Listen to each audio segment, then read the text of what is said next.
Hi, Ron. Hello, it's Ron Rice here in Daytona Beach, Florida. Thank you for being here Tuesday with Tammy and speaking Right. on behalf of wise wisdom advice and making our birthday dreams come true. Let us tell our wise wisdom listeners a bit about you. You are the founder of Hawaiian Tropic Suntan Lotion products and Miss Hawaiian Tropic, among other things. Let's see. Success, and then it's a continuation. A short story or anything you feel comes to mind. Well, I can tell you where it all began and go through the how it all happened if you want. Sure. I grew up in a 2-story log cabin in the mountains of North Carolina. The only thing I had over Abraham Lincoln was he had a 1-story log cabin and my dad built a 2-story log cabin. We didn't have much. We were kind of poor. And my dad did a good job. He made it through the Depression with that job, and we survived. And I grew up like I said, on a mountaintop in North Carolina, western North Carolina. Then I went to college, tried different ones, and kept flunking out, and not a good student at all. But finally, I made it in the University of Tennessee, which was a blessing and a really, really great place to go to college. And I'm so glad I went there. And I graduated with no honors at all. It was thank the Lordy I graduated. And I moved. I finished in '64, and I moved to Daytona Beach, Florida. And to make a long story short, I did a few jobs in the meantime, but yet I became a lifeguard on the beach in Daytona. So I was teaching school, coaching football, and summertime lifeguard. And then I created the product Hawaiian Tropic along with all that, which I had no idea how to do it. Some guy had bought a ticket to Hawaii and he couldn't use it. And that was back in the days when you didn't even have to have an ID to get on the plane. You just had to have a ticket in your hand. So I went over to Hawaii just for a few days. I went on the back side of the island and found out how those Hawaiians and why they're so beautiful and what they use on their skin. And they were cutting open little baby coconuts and taking the gel out. That's the gel that happens before it turns to milk, coconut milk. Okay. And so I was watching them rub that on their skin, and I think, well, that gives me an idea, because I had no idea what I was going to do with my life or where I was going to go or anything, but I just knew I wanted to. When I had that chance to go to Hawaii, it was great happening. So I came back, and I'm sitting on my lifeguard tower. I'm looking out over the beach, and I see surfboards, and I see floats, and I see beach towels, and just anything you can imagine from the beach. And I saw suntan lotion, and I thought, well, with even my limited chemistry background, which is very limited, even though I was teaching it, I think the kids knew more than I did. And I created a suntan product, and I called it Tropic Tan. Well, I'm sitting up on the tower. Product's brand new, it's taking off. It's doing pretty good, actually. So I'm selling pretty good.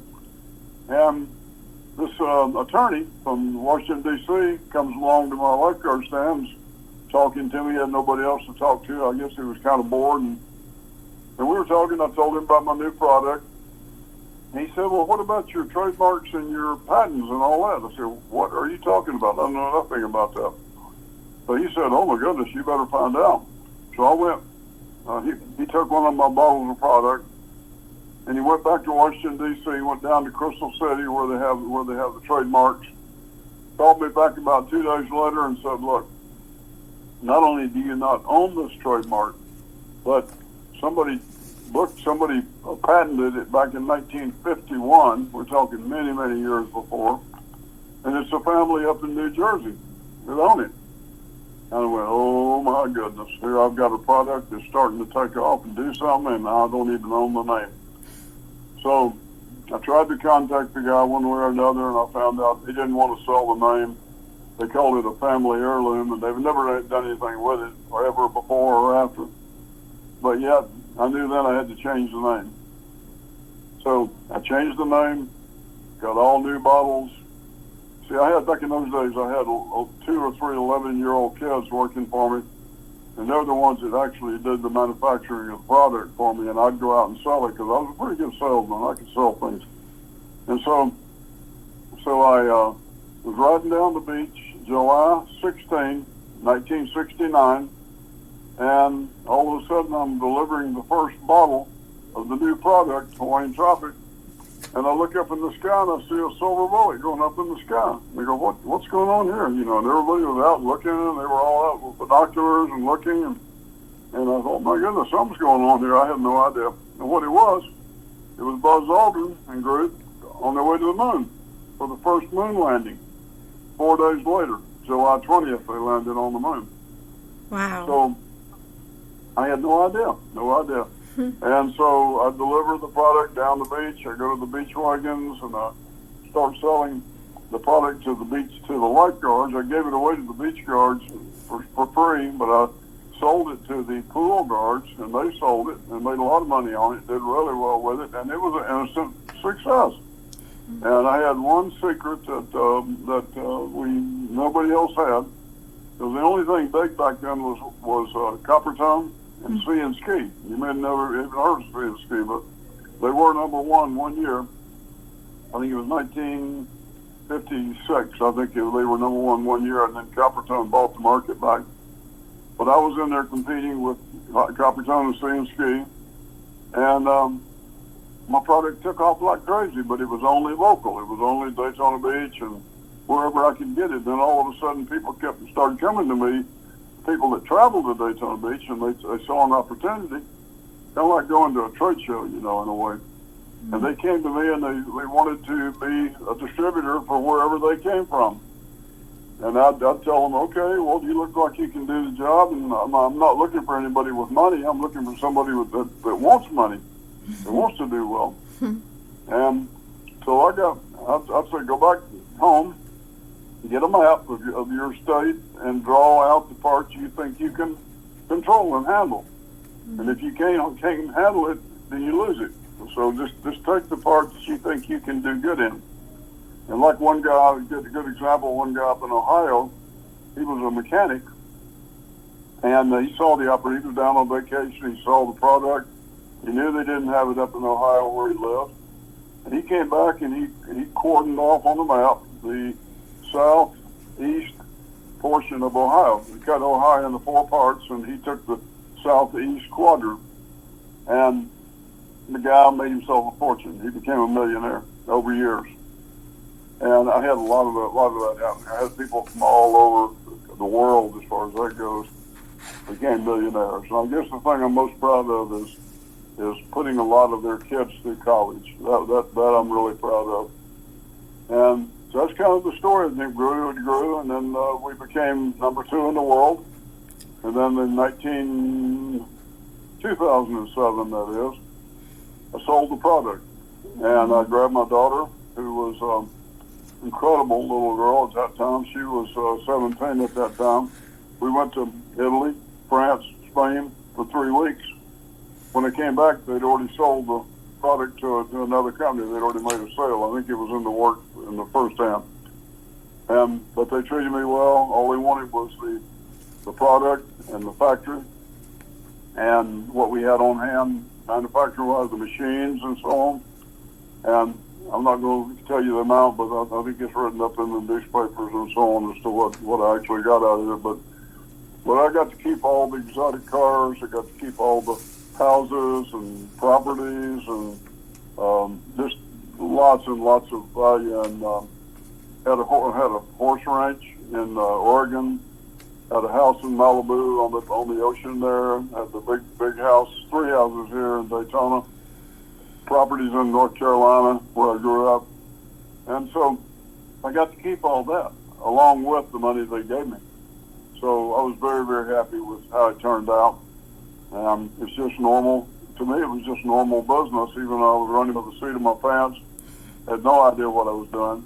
We were just taking it step by step and fighting our battles as we went, and that's kind of how it happened. But I guess the thing I'm most proud of is I had a wife who was she was a actress, a Hollywood actress, and she did quite a few movies. And we had a daughter, and she ran off and left me with a movie star, another movie star, and left me with a daughter.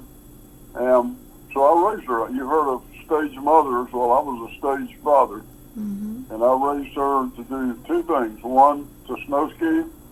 She became probably the best in the world. At 7 years old, she wasn't even paying to ski.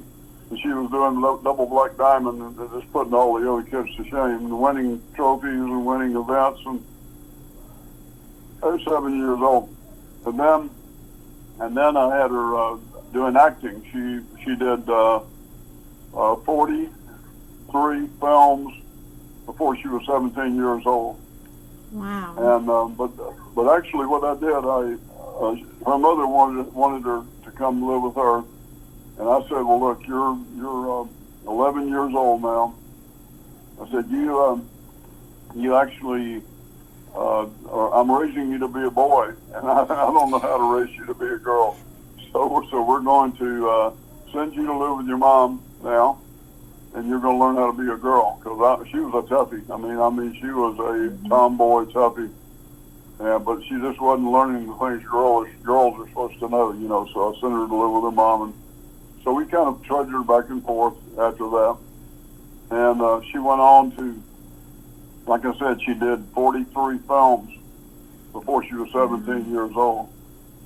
And in today's world, she's making fine jewelry, living in New Jersey, and making fine jewelry, melting down gold and silver and adding rubies and diamonds, emeralds, and so on to it, making rings and bracelets and necklaces, and doing fantastic.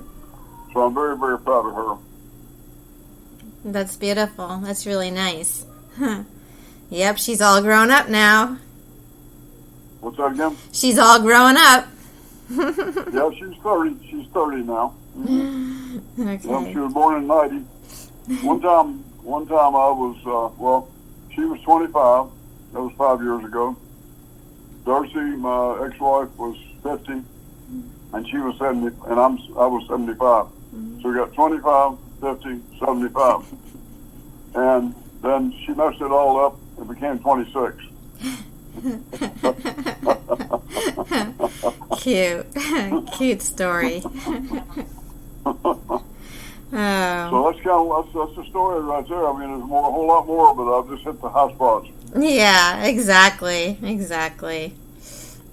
Okay. Do you feel it's important, would you say, for younger people to associate or hang out with other successful classmates during high school or college days? Or is that something you learned or picked up afterwards? Well, we ran with the seat of our pants. But anytime, if you're going to go into business, I see so many people go into business and they just pick the wrong one, pick the wrong thing. Mm-hmm. You can work and work and work and kill yourself working, and you just go into a dead end. True. So in the first place, there's no substitute for hard work, but then you got to have a good item and a good idea, and you get your prices right and that kind of thing. Mm-hmm. That's really what he comes down to. True. Do you have any regrets that stand out, and would you warn your younger self to do differently? And how would you do it differently? Anything that comes to mind? Have you ever heard of the movie The Butterfly Effect? Yes. That's exactly why I wouldn't change a thing. Exactly. I think about that sometimes myself. Butterfly effect is real. Mm-hmm. You go down the road, you come to a fork. You got to go left or right. You have no other choice. Exactly. You go right, and you can't go back. Very. You go a little further, you got another fork. You got to go left or right. You can't go back. And that's what it's all about. That's right. I read that when you were younger, your father, you helped him build his dream home on top of a mountain. Anything that you would like to share about this? Well, my life in my early life was only three things. We'd go hunting on the weekends, and they'd hunt deer, rabbit, quail, grouse, anything that was in the mountains of North Carolina. And then the other thing was I played football, and I love football. Or I could help build this house. So I only knew three things, and that was building a house, playing football, and what was the other one I said? I'm lost on the track here. Well, anyhow, three things: hunting. Hunting. And because my dad was a big hunter, Yeah. and my brother went on to be a forest ranger. So that was all I knew early in life. And yes, we did. We built an incredible big house. We grew up in the two-story log cabin on the side of the mountain. But my dad saved the top of the mountain to build his dream house, and it was all made out of North Carolina granite, and it was impervious to storms, wind, anything. Nothing could touch it. Wow. Except the state of North Carolina came and took it away by eminent domain, and he killed my dad because that was that was his big thing in life, was building that house. Yeah. Wow. What a story. They built a freeway right through our mountain. That's terrible. That's terrible. Well, it happened. It killed him. It broke his heart and killed him. Oh, wow. Yeah. What I did, I moved a lot of that same stone. I went and had my people go up and get that stone because he pushed it over the side of the mountain. And I had them get that and then get a whole lot more. And I had them bring it down here. We trucked it down, train loads, truck loads, any way we can get it here. And the house I'm in right now here in Daytona Beach is made from all the same North Carolina granite. And in honor to him, I built a house very similar to what he had there. Wow, that's beautiful. I'm going to ask, I always believe most girls love the idea of Miss Hawaiian Tropic. I believe many girls dreamed of being. Can you share a short story how this was invented or dreamed up, or what you were looking for besides great sex appeal? Well, at that time I was married to Hawaiian Tropic, and I didn't have time to do anything much with girls at all, other than just if they were there, you know. But as far as the pageant goes, when I grew up in the mountains of North Carolina, my girlfriend in high school became Miss America, and she was her family owned a dance studio that was about to go out of business, and when she was a Radio City Rockette first, and then she ran for Miss America, and she had more competition on our city level than she did on the state level. And they went over to Roanoke Rapids and had the state level pageant, and she had more competition there than you could imagine. She probably almost got beat twice, barely made it through, and then when she got to Atlantic City for the big deal, she ran off with it. She beat them to death. And her name was Marie B.O. Fletcher. In 1962, she was Miss America, and she was my girlfriend. I'm just so being around her and all that. I learned a little bit about pageants and what it takes to win and that kind of thing. And so that, and then I started judging some state level USA pageants, Miss USA pageants, and I learned a lot from that. I said, you know, these aren't that hard to do. It's not that hard to have a pageant. So I did. I called all my reps worldwide. By that time we had reps all over the world, almost every country of the world. And I said, have a pageant, send me a girl. And they did. And it was magic, absolute magic. We got all these beautiful girls coming in from all over the world, right in the Daytona Beach, Florida. That's where we had the first pageant. Nice. And it was just amazing. And it went on for 28 years. Wow. And did they cost $4 million each? The first 3 years, yes. Wow. And then after that, I cut it back drastically, but yet we built such a reputation that we had sponsors that were willing to pay a lot of money to be involved and be part of it. Mm-hmm. And then we got into syndicating the pageant, or filming them and syndicating them.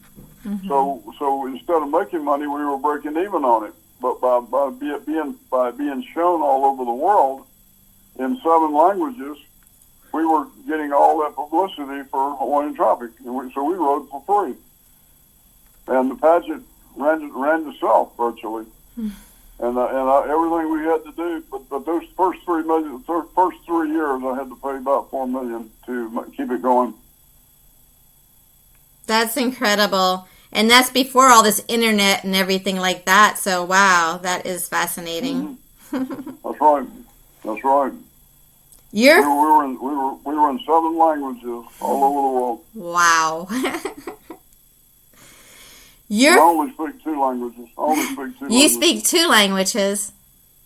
Yeah. Go ahead. Tell me what they are. Well, one is I speak dog. And I'm very fluent in dog. Dog. And the second language, I'm still learning Southern. Southern. I love that. That's cute. Your philosophy is to never spend a penny unless it earns you a return. Exactly. That was my philosophy. I had a buddy that I grew up with, and he said a penny lost is a penny lost forever. That was his statement, you know. And I said I never spend a penny unless it brings you. You got to eat now. You got to spend money on food to eat. You got to stay alive. But other than that, you don't spend any money unless it brings you a return. That's the philosophy we live by. Yes. I remember seeing your Ormond Beach home, if I believe correctly. I'm thinking very impressive, and what money can buy if we envision it. I remember loving the swimming pool that went indoors to outdoors, and I remember all those TV screens on the wall. And one of the Miss Hawaiian Tropic models at the time, and we asked, because we were over for dinner, what you're ordering for dinner, and of course you said, pizza. That's one of the major food groups, isn't it? I happened to be home visiting and just gave birth to my son Casey, and then I was back to Naples, Italy, so it was a very short and sweet visit. I love Naples. I love Pompeii. That's my favorite place. Yes, it's beautiful. I remember also going to the Sugar Bowl one year with you and our friend Wink, Richard. Yeah. And another Hawaiian Tropic model, 1994 in New Orleans, the Florida Gators and the West Virginia Mountaineers. Wow. That was so much fun. Where was that game played in New Orleans? Yeah, I think West Virginia Mountaineers. The Sugar Bowl. Yeah, the Sugar Bowl. Nothing I ever experienced like that before. The energy of the crowd, wow. And we also visited a home of a very beautiful, maybe it was Miss Universe, I can't remember. Yeah, that was really fun time. And where was that at? Yeah, New Orleans there. I can't think. New Orleans too, okay. Yeah, at the same time frame. Okay. Well, we were always on the move. We're always on the move. NASCAR racing for 10 years, and Paul Newman drove the winning Hawaiian Tropic Porsche at the 24-hour Le Mans in France, right? That's right. Yeah, wow. So much. We had the number one, we had 3 drivers, and we had the number 1 driver in the world along with Newman, and that was Rolf Stummelin, the German driver, and they called him the Rabbit. His name was the Rabbit. Well, you know what rabbits do. They run really fast. It's true. Very fast. Yeah. Also, through the years, we were in every kind of racing there is except for Formula One. Did not get into Formula One for many reasons. I won't get into that now. But we were in every other kind of racing you can think of, and I love Le Mans. That's the best race. That's the number 1 race in the world as far as I'm concerned, because it goes on for a whole month. and the race goes on for 24 hours, and it's just an amazing happening. If you ever get a chance, go see the Le Mans race. It's always in June. Okay. And they have it every year. Okay, now it's on my list of things to do. Well, we won it twice. We won the first 2 years we went there, and we thought all we had to do was show up and win. But no, we hadn't won one since. Also, getting back to your father, but I heard you mention one time that the happiest day of your life was when you were able to pay your father back the $500 he loaned you. That's right, and I don't know where he got it. I don't have any idea where he got that $500, but he did. I love the power of family, diversity, belief, and beyond. Okay, I agree. You launched a new sun care product now, Havana Sun. That's right. Inspired by the reopening of Cuba and the people there. Can you talk a bit about this? Yeah, our wonderful President Obama opened up Cuba just to piss off the Republicans. And I saw an opening, and I went down there, and I've been working through the last few years, I've been working with Fidel Castro's son. His name is Alex. Actually, Fidel had 2 sons, had 4 sons, and 2 of them were named Alex, because one of them was adopted. Oh, how about that? Isn't that something? Have two sons and have 4 sons and 2 of them named Alex. That's crazy. But anyhow, we got him on our staff, and he's our technical assistant, helping us with Cuban relations, and we're trying to make everything good between the United States and Cuba, and make everybody happy.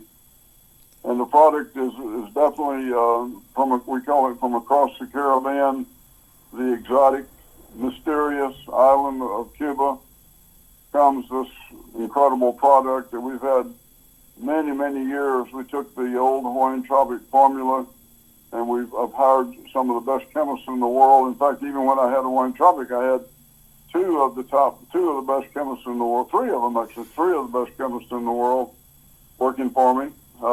One of them was a Jewish doctor down in Coral Gables, Florida. He was just absolutely brilliant, and he helped me a lot in the early goings. The other 2 are the 2 men that held the patents for the stabilization of aloe. Mm-hmm. And we owned Aloe Fields. We bought Aloe Fields out in New Mexico. Mm-hmm. And we marketed, we sold more aloe than all other companies in the world combined.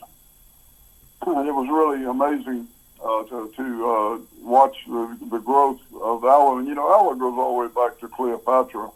I mean, she used aloe, and it was a prized item for, as was honey back then, mm-hmm. of the Egyptians. And we realized the importance of aloe, and we have aloe in every product we have. But I knew that we had to come up with something good. And like I said, the 2 chemists were one held the patent for the stabilization of aloe in liquid form, and the other doctor was in powder form. Mm-hmm. And one of them was a doctor who was a personal physician to Chairman Mao. This goes back now. It goes back a ways. Mm-hmm. So Chairman Mao invited me and the doctor who held the patent to go to ride the Berlin Wall, the Great Wall of China, from Beijing all the way to the end. It would take 2 or 3 weeks in a military truck. And I said, I don't think my butt can handle that. I'm just be seeing the same thing over and over and over again.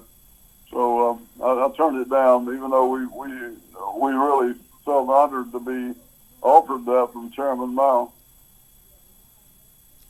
Yeah, aloe is so healing.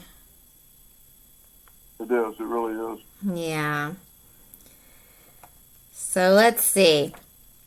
Wow, this coronavirus. You want me to tell you a funny story about aloe? Yes. We had the girls here in excuse me, we had the girls here in Daytona Beach at our pageant here in Daytona Beach, and we were out at a nightclub. 7 girls in the pageant decided I was theirs, and they didn't want to be with anybody else but me. And I don't have no idea why. But anyhow, we all sat, 7 girls and myself sat at a table, and they wouldn't let any guys come in. They wouldn't let anybody else come in. And so they, we went to leave, and of course we all been drinking a little bit, and we were a little high. And all these girls were beautiful. Every one of them was just drop dead gorgeous. So here I am. They want to go and go to my house. I've got a little split level house up the beach, and at that time, not the house I live in now. Mm-hmm. And so we sit down, we're watching TV, and they're getting kind of bored. And they said, "We want to watch a porn movie." And I go, "I don't have any porn movies." And they go, "Oh no, we got to watch a porn movie." And I thought, "Oh my goodness!" I just remembered, I just got back from Japan. And while I was over there, somebody gave me a Japanese porn movie, and I have not even watched it. I just threw it in the drawer and forgot about it. Mm-hmm. So I went in and got it. And all 7 of them are sitting in a line there. And so I've got 2 machines. I've got a VHS machine, and I've got a, what's the other one, the other machine? I forgot what they call it now. But it was 2 different formats of not DVD, of VHS. And so I went to plug in the machine because it hadn't been used in a long time. I had a 4 plug, and I plugged it in, holding on to that plug, and all of a sudden lightning shot out of that plug. And it burned my hand, it burned my wrist all the way up as far all the way to my elbow. And I'm just, I would have been in terrible pain had I not been drinking so much. And so I instantly went outside. I got a knife, went outside, and I cut a leaf off of my aloe plant. There had a bunch of them out there. I cut a big leaf off, and I brought it in, and I sliced it down and rubbed the liquid gel of the aloe all over my arm and hand. And then I stuffed my hand into a cooking mitt. Mm-hmm. But I squirted a lot of aloe cream into that mitt before I put my hand in there. So I've got the real aloe on my hand, all over my hand and arm, mm-hmm. and I put my arm down in that mitt, which is full of aloe cream, mm-hmm. and then I put a piece of tape around it, and went right back, and we started watching videos. And no scars. I don't know if no. 2 days later, it was gone. 2 days later, I was not burned. It's true. Great story. I had nothing at all. Just healed it. Healed it perfectly. So healing. Yeah, so true. I love the story. That's what Cleopatra knew. Exactly, from the Egyptians even. Yeah. So we are living history with this coronavirus and all the things going on in the world. Any of your thoughts on this, if you have any? It's gonna be with us forever. It'll be here forever. It's not going away. And it's all the other diseases that have come out, they're still with us. They're still out there. It's just people that are immune are the ones that are living and gonna live. And the people that died, we're gonna die anyhow. Exactly. In most cases. And I know it's not stopping you from your holiday plans, so we're all going to keep on living. Not at all. We're living our life just like as if it never happened. Exactly. In 2014, UT Knoxville presented you with an Accomplished Alumni Award. How'd that feel? What year was that again? Is that true in 2014? I don't remember. I guess they did. I really don't remember because I've got so many of those things flying around. Ah, that's cute. I love it. That's I'm great. Sorry. I can't No, that's fantastic.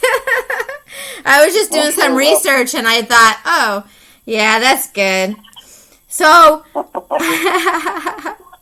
I ask all my guests their spirit animal a book you recommend or a saying you like to say? Oh boy. Well, actually, the book, they're making a book on my life story right now, and it's already written, it's already finished. And what I'm doing right now is picking the 32 pages of color pictures that's going to go in the book. It's going to be bigger than a normal book. It's going to be a coffee table edition. Mm-hmm. And the writer who wrote the book has done 18 books, and every one of them was a big success, and mostly about sports figures, which I was some of. And we're going to put this thing out, but we can't compete with what's going on with the election right now or anything like that. We're going to wait. It probably won't come out till January or maybe later. Mm-hmm. And it'll be sold worldwide, and it'll be on Amazon. It'll be in every bookstore in the world virtually. That's... I'm just going to tell the whole story, the real story. And then whatever we have left over that we can't get in the book, it'll go onto a web page. That's really nice. Yeah, that's something really to look forward to. All my listeners can tune in, and then they can look out for your book. When do you think approximately it'll be ready? I really don't know, but I'm guessing it'll be like mid-year of next year. Nice. So it'll probably take that long to get it done, but it may be a little sooner than that. But I'm looking at maybe June of next year.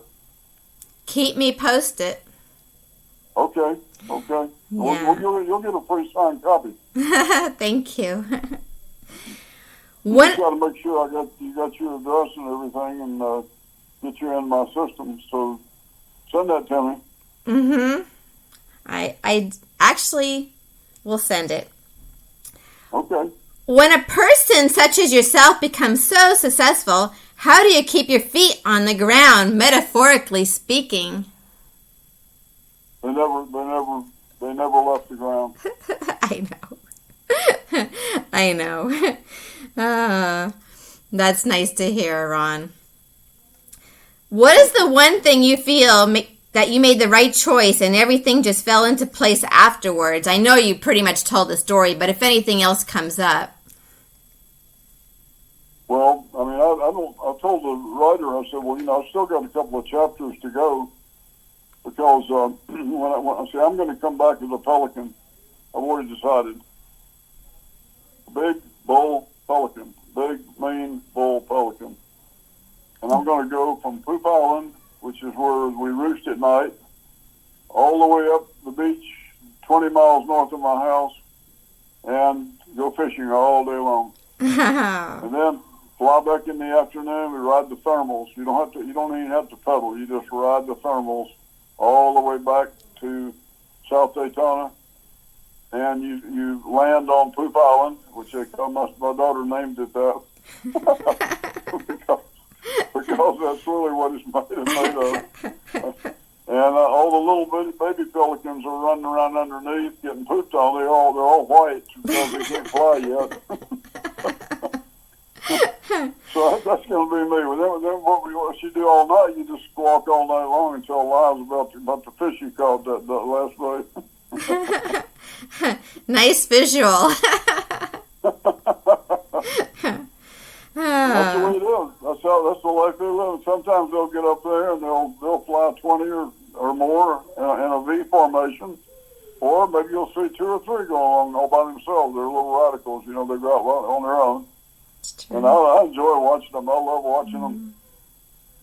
I should send you a picture of when you get in touch with me, give me your cell phone number, and I can send you a picture we took just the other day. That was a really amazing picture with my friends, the pelicans, right up in the sky, right above my head. I'll do that afterwards. Yeah, I'd love to see that. Thank you. Well, I promise I won't poop on your head. I won't poop on your car. So tell our listeners why it's so important to believe in yourself, even if you are a student that fails miserably in school. How could one change things around for the better? Just a quick story. Well, I don't know really. I was terrible. I was a terrible student. You've heard of the students becoming what is it, summa cum laude, all the other ones they have like that. I don't even know what they are. But when I graduated, I graduated thank the Lodi. So you just, well, like you said, by the seat of your pants, and you see an opportunity, you just go for it, right? That's right. That's right. I had no idea. I thought I was going to be a football coach because I coached 9 years after I played all those years. I coached 9 years and taught chemistry and physics in high school, and I just really thought that was going to be my life, and I was going to be living, eating vegetable beef soup all my life because that's all I could afford. But no, it turned. It changed. The product was a good idea, the right thing at the time, and it took off, and here we are, eating a little better than Campbell's vegetable beef soup. That's right. Oh. So we can talk and talk, but I know you're a busy man, so I'll come to a close. What is something you would like our wise listeners to take away today in order for them to not give up on themselves to make their birthday dreams, wishes come true? Well, the main thing is there's all kinds of possibilities, and you just got to look around. You got to choose the right avenue to take. Because when you go down the road, you go left or right. You come to a fork, you go left or right. You can't go back. And when you get a little further down the road, you got another fork. You go left or right. And it's just a matter of trying to make the best decisions possible, working. There's no substitute for hard work. And you got to pick the right work to do. Pick the right item. And there's so much opportunity out there today. So much opportunity. It's just a matter of picking the right thing. It's great advice. And remember one more thing. If you work for somebody else, you got to make enough money for them and you too. True. Thank you so much for being here and being part of Tuesday with Tammy and making our birthday wishes, dreams come true. Thank you so much, Ron. We're glad to help out. And be sure you send me your cell phone number and your address so we can get you on our list. I will. I'll be sure to do that.